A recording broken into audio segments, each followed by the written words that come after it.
So it's been close to 3 months since I've been using the LG G6 and I've been loving it ever since. In fact, there are some situations where I prefer the G6 more than the Galaxy S8, which I'll tell you in the later part of the video. So how good is this LG G6, you ask? Has the software aged over months? Is it still as fast as it was in the initial days? Let's find out. I am Mr. TechTuber and this is LG G6 revisited after 3 months.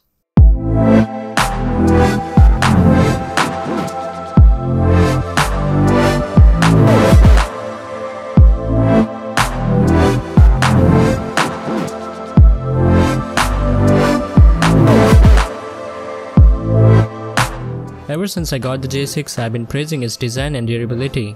It's made up of glass on the back and has Gorilla Glass 5 protection, aluminum all around the device which has untapered edges with rounded corners and which actually can protect the G6 when taking a hit. In fact, the LG G6 has passed 14 military grade tests which include the following. You can pause the video for a second to take a look. So, how durable and rigid is this device, you ask?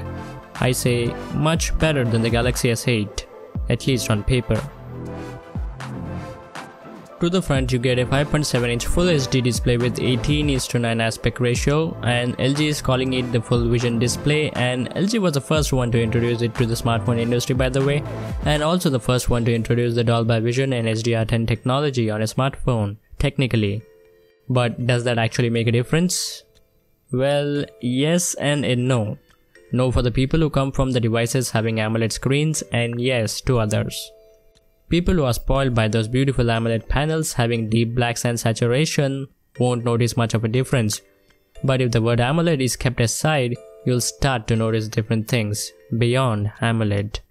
Though the G6 doesn't have a AMOLED panel, it has the Dolby Vision and HDR10 technology, and that makes every single inch of the G6's display beautiful.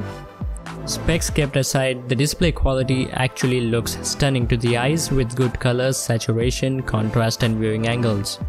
You'll have to experience it personally to know that, and I would highly suggest that. Though you still get to see some pillar boxing on the sides of the videos, that is black bars due to the aspect ratio. And yes, to all you multitaskers out there, thanks to the software on the G6, it allows split screen functionality, so you can multitask without any trouble. The camera on the other hand is also the signature feature of the LG G6.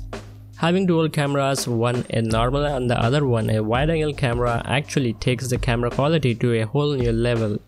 The pictures comes out to be very good with good colors, but sometimes can get over sharpened. And the wide angle camera zooms out, covering the entire area in a frame, which can sometimes be very useful, so that there is no need to walk away from the subject trying to cover it in the frame. And guess what? LG also provides a nice little novelty feature called the Square Camera, which includes 4 modes.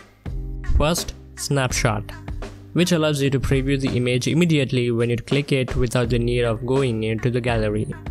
Pretty handy, huh? Next is Grid Shot, helpful to all you collage lovers out there. Simply point the camera at your subjects, click photos or videos, and they'll automatically create a collage. Next is Guide Shot. In this mode, you can use an image as a guide to take photos with the same composition. Last but not the least is Match Shot. This allows you to take 2 photos or videos in order, or to be simple in words, merge different photos.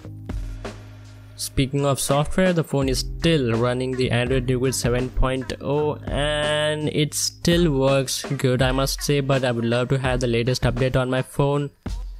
And it's been pretty much late already, but I've been assured that the updates will come. When? Let's see. But nevertheless, the performance on the G6 had been great. Multitasking, gaming, everything was buttery smooth, no complaints. Thanks to the Snapdragon 821 processor coupled with 4 GB of RAM. LG's decision not to wait for the Snapdragon 835 was good since I didn't felt the need for it, and the battery life was also decent. It does last you to the end of the day, but a quick top up might be needed. There have been some price cuts on the G6, I'll drop a link to those in the descriptions in case you are interested to buy. So that's pretty much it for the video, folks. If you found the video helpful, make sure to hit that like button and subscribe to TechTuber for more tech videos like this one.